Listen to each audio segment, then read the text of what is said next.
What's up, everyone? It's your boy NornRad89 here, bringing you another video today. And for today's video, we're going to be going through all the Matrix films from worst to best, in my opinion. And what that means is I would love to hear from all of you in the comment section. Share your list so we could have some healthy cinema debates, because this isn't the right list. This is just my list. And there's 4 films in the franchise right now. And of course, we're going to be getting into some spoilers. So if you haven't seen the films, be warned.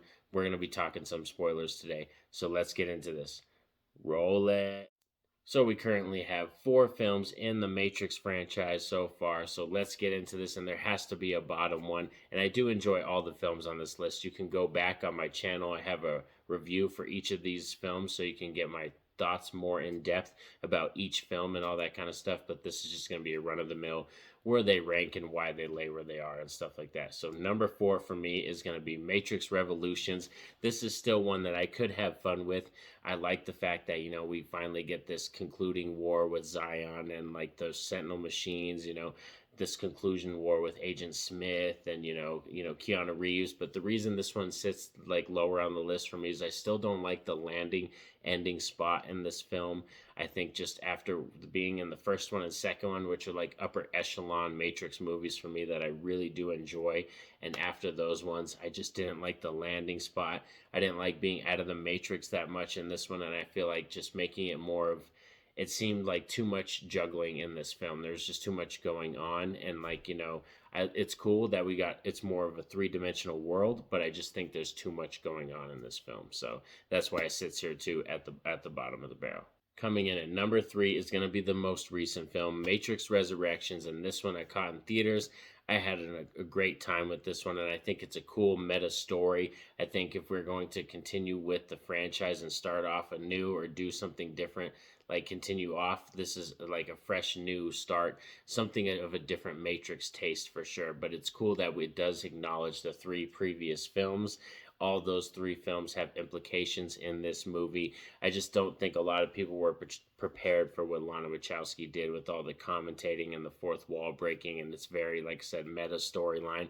But I like the introduction of a lot of the new characters, and I think Trinity, like highlighting that this is more of her kind of movie, I think that's pretty cool for sure. And I like the new just color palette too. I think it just being a new Matrix style film, I liked it a little better than Revolutions, and that's why it sits here at this number 3 spot. Coming in at number 2, and this number 1 and number 2, like for years and years, would battle of which one was my favorite. So this one, like these two were always like, oh, it could be this one, it could be this one on this day. But over the years, it's become more evident that this is where they lie. But I still do love this film. This film's a 9 out of 10 for me, a banger, and that's Matrix Reloaded, the sequel to the popular 99 film, The Matrix. Matrix Reloaded, I think, was just a blast. Like, it was action-packed. It was everything I wanted and more from the Matrix movie, building on the universe, Neo discovering his, world and his path and all that kind of stuff, and just adding in all these new characters like the Merovingian and his wife, like a lot of cool, crazy characters, Trinity really stepping up and showing that she cares about Neo in this one too, like, no one's gonna get in her way, like Trinity is there for Neo too, like, and it's just like the way they are able to complement each other on screen, Carrie-Anne Moss and Keanu Reeves. I think you could really see it in this film. This is the one where they get the most, I think, interaction, and you can really feel a lot of the emotions and stuff like that.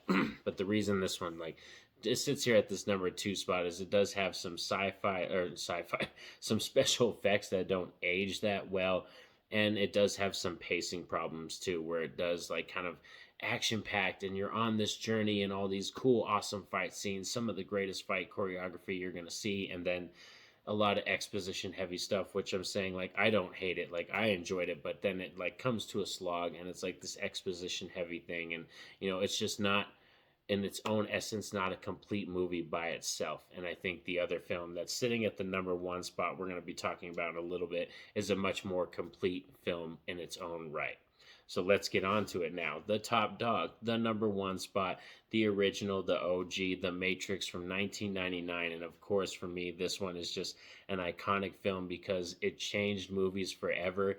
And it hit me at that right age where it really made me just into discovering so much more about different movies, being more creative in my own life and so many other aspects of life, because this movie, like I said, was able to take homages from animes, from Japanese fight films, from gunplay fighting movies, and science fiction novels, and couple it all into one story and really make this unique thing that we've never really seen. And the Wachowskis brought it to life, and it was so amazing. And I think this one just it hits better because it's much more of its own complete story in essence, and it's a better film from first act to second act to third act. I think it just flows a lot better. The acting in it, like all the moments, the lines, everything in this film, I think just hits and is more potent than all the other films. That's why I think this is the top dog. But, like I still really do enjoy this franchise. I love it to death because, like, there's just so many good moments that I've had with people watching them through over the years, experiencing them with the Matrix and stuff like that. And it was great to catch the new one in theaters and all that kind of stuff. I highly recommend checking that out if you haven't seen that one. And I hope you enjoyed this ranking for the Matrix films from worst to best, in my opinion. Like I said, share your list in the comment section so we could have some healthy cinema debates. And don't forget to like and subscribe so you don't miss a thing. Pretty soon I'm going to be dropping my best of 2021 video, my favorite movies that I've seen from this year. So stick to the channel. Have a safe and happy day, everyone. Peace out.